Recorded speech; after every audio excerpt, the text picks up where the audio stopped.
Guys, I'm gonna do it. I'm gonna do it, guys. I've always said to myself that I was never going to get into conspiracy talk or anything like that, and certainly not going to believe conspiracy videos or all of that side of things. But I'm sort of breaking my own rule. And no, I'm not going to be talking about a conspiracy I've seen. This is a conspiracy that I have entirely made up in my head. And so, what I want to do is, I want to sort of explain the reasonings behind it, explain exactly, um, my thought process that basically went through this. Um, and sort of explain from the start, which happened on the Tuesday before F175 happened. I was still debating whether to watch it. Mainly because, look, this is the thing. It's a big event, and it's all about looking at the liveries. And by the way, that's the thing that won over. But ultimately, this is a event that has been run by an organisation. It's been run by F1, of course. And the fact is, whenever it's some sort of like event like this, it's likely to be a bit sterilised, right? At the end of the day, you look at it from F1's perspective. You want to make sure that this show gives over good publicity to yourself, and so you'll do everything in your power, um, so that you don't end up with any negatives against you. And that was the thing that I was sort of worried about was, is it going to end up being a sterilised environment? And I've got to say, I was encouraged because right off the bat, this guy, Mr. Jack Whitehall, did absolutely brilliantly as a host. He was he. We know he's a goof. Anyone who knows Jack Whitehall knows that he's a goofy character, right? But he made himself out to be an F1 goof. He knew the things that were going on. He knew almost like the memes that people were talking about. The fight between George Russell and Max Verstappen. The comedic feelings that Toto Wolff might have over Lewis Hamilton going to Ferrari. Little things like that. The fact that Charles Leclerc is one of the most gorgeous drivers on on the grid, right? Even referring to James Vowles as Daddy Vowles was just like chef's kiss, absolutely hilarious to look at, and so that did ease things a bit, but it was still going to be a sterilised event. They're still going to promote all the good things. They're going to talk about Pirelli. They're going to talk about different things like that. And so I was like going, even the jokes that are going to be going to be mentioned by Jack Whitehall, there's still probably going to be rules of things that he could or couldn't do. Which is why I was surprised by a certain scene. Because let's face it, the one thing that's been dominating F1 talk over over the whole year, but certainly in the off season, has been the swearing ban. And I can imagine very easily that the FIA organising this event would have gone, right, okay then, in terms of the swearing ban, here we've got two rules here for Jack Whitehall. Rule 1, don't talk about the swearing ban. And rule 2, if you are going to talk about the swearing ban, don't talk about it with Gordon Ramsay. This was almost the gem of F175. You can say that the Visa Cash App RB car was a brilliant part of it, but this stole the show. And Gordon Ramsay's response was expected. It was hilarious. If you ever wanted a chance to watch it, it was brilliant. But I was watching it and going, it seems a bit strange. Why would they have this conversation about the swearing ban, which, by the way, is been universally thumbs down, booed by the F1 fan base? Gordon Ramsay was basically representing the entire F1 fan base. Why would would they want to focus on that? And here's where the conspiracy starts, because at the end of the day, like I say, it's an F1 event, which means one of two things.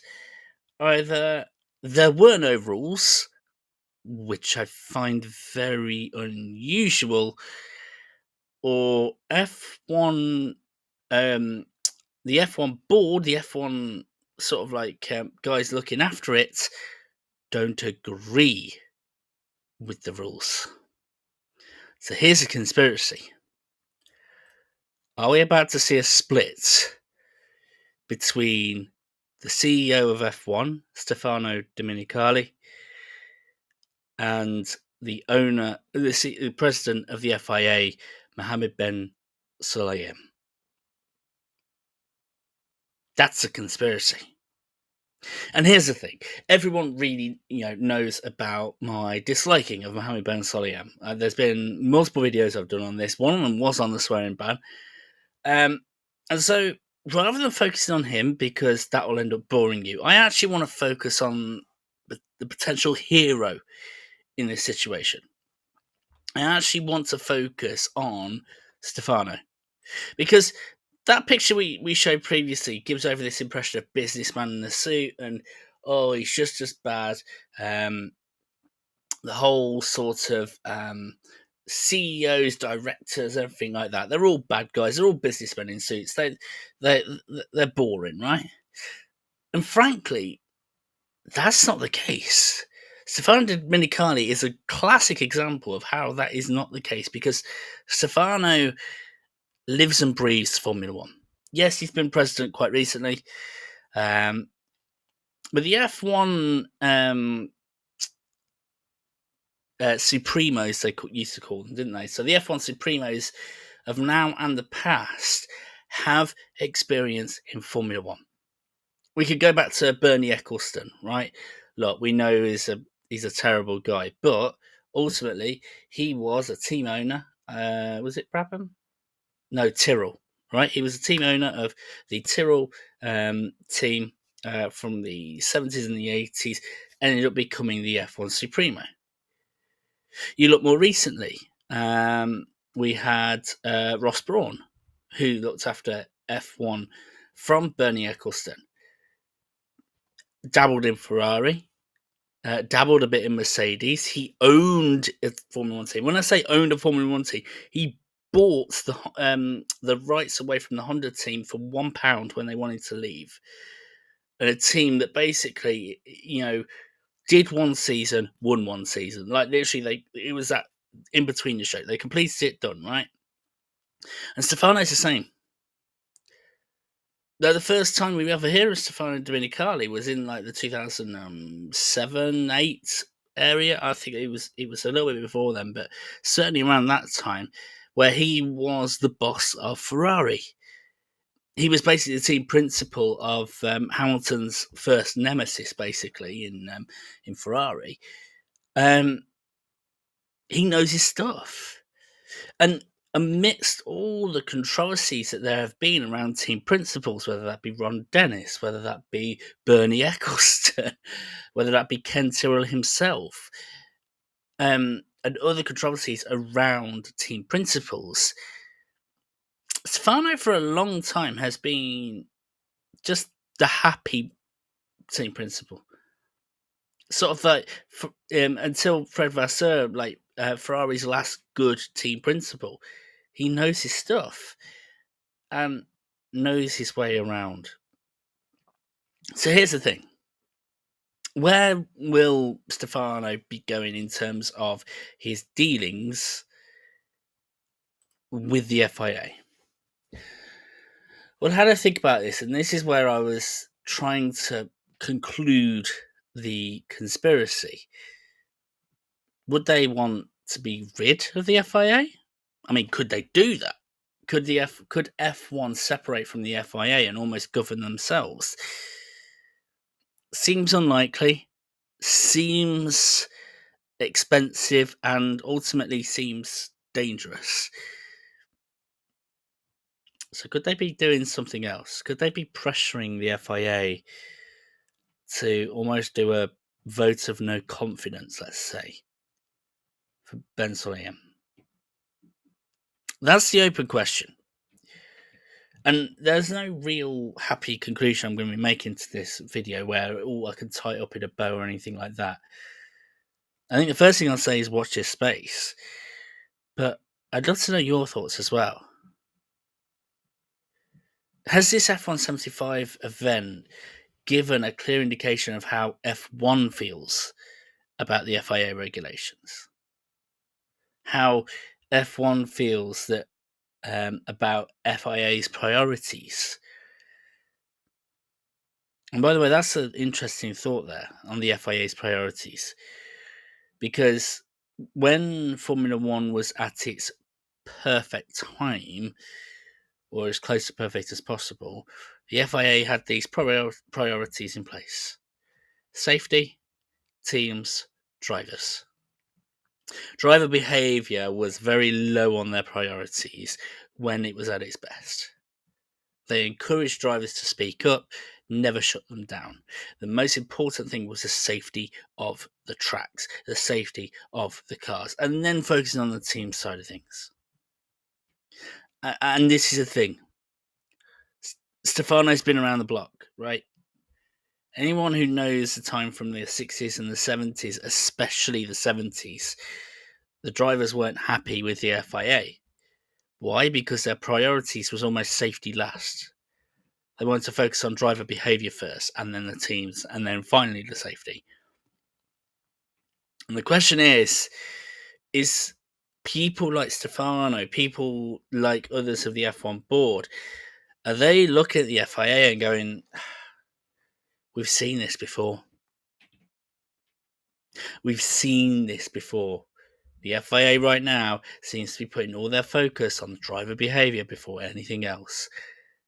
And that's a dangerous part. I'd love to know your thoughts, but I certainly feel like the F175 event, whilst there was certainly some sanitisation, it was all very clean and things like that, and probably there were some jokes that couldn't be said or anything like that. It was certainly very telling to me as to exactly how F1 feels about it. Could we see a coup? Could we see a situation where somebody that has been in F1 ends up taking over the FIA like Jean Todt did before Mohammed Ben Sulayem? Would it be a case of a split between F1 and the FIA? I don't know. I genuinely don't know. But for the first time ever, I feel hope that there will be a good ending out of this. That there will be a good ending where we end up in a situation where F1 is being governed by people who know how F1 is supposed to run, by people who know that this is not about treating drivers like robots and telling them they have to behave like robots, and that they can't criticize, and they can't be emotional, and they can't let slip a swear word. And I've got to mention this about the swearing side of things as well, right? Why? Kids hear swearing all the time. As much as we don't like it, kids hear swearing all the time. And they don't hear it from football players. They don't hear it from Formula One stars. They don't hear it from sports stars. They hear it from family, from friends. And there's no way that's going to be controlled. So stop trying to control the drivers. Stop trying to put all this focus on that the problem with Formula One is the drivers, because I can tell you for a definite, it's not. It's not with the teams. It's with the governance. Whether we're talking about the lack of stewards or poor stewardship or anything like that, that's the FIA's doing. Drivers got nothing to do with it. People have heard me say this before, right? Max Verstappen had nothing to do with 2021, had nothing to do with 2022. Max Verstappen had nothing to do with the controversies. That was all the FIA's doing, not F1's. And I think this event might make the FIA look in between themselves, because look at it from the FIA's perspective. Their rule has just got shut down in 5 seconds. Their very icon, their very image in F175 got booed. And by the way, booed by YouTubers as well. This is almost like the last chance for the FIA. Well, I say the FIA, it is Mohammed, isn't it? It's MBS. For MBS to look inwardly and go, am I the bad guy here? Am I the problem? Because I tell you for something, if he doesn't, I get the feeling that even if the FIA don't do something about it, this guy, Stefano, is. It was already going to be exciting on the track this year, but I think now the politics of F1 is going to get exciting off the track too.